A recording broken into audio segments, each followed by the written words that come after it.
أعوذ بالله من الشيطان الرجيم.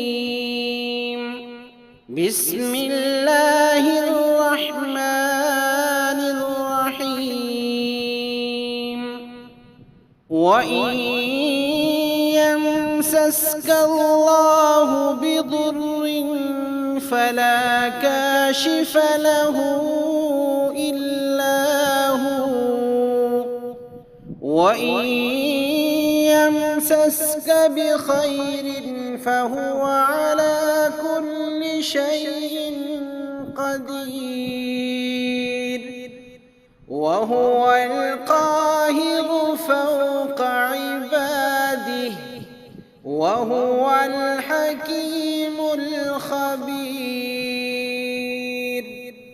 وإن يمسسك الله بضر فلا كاشف له إلا هو، وإن يمسسك بخير فهو على كل شيء قدير، وهو القادر